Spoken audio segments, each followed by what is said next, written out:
Frappée en regardant ce film qui est très fort, et vraiment je parle au nom de tous ceux qui l'ont vu, c'est la détermination de chacun des Ukrainiens que vous avez rencontrés, d'une petite fille, dans un bus, à une jeune maman qui n'a pas vu son enfant de 7 ans depuis, 1 an, aux militaires, aux soldats qui viennent du monde entier pour aider les Ukrainiens.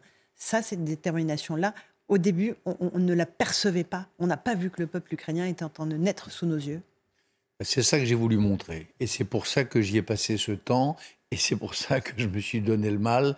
Depuis 1 an, j'ai tout arrêté. J'avais un livre en cours, j'ai quelques activités. J'ai tout arrêté pour sillonner cette Ukraine en guerre et ses lignes de front du nord au sud et d'un bout à l'autre du Donbass. Je voulais montrer ça.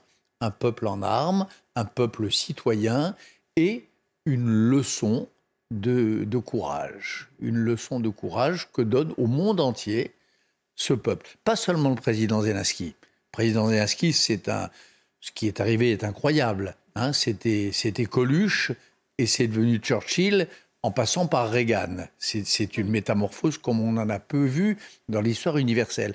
Mais c'est tous des Zelensky. Chacun de ces hommes, chacune de ces femmes, dans les tranchées, ces mères de famille, ces vieux messieurs qui prennent les armes, ces jeunes gens qui n'ont jamais eu un fusil entre leurs mains et qui se révèlent de vaillants combattants, ce sont des héros, voilà. Et et ce sont des héros européens.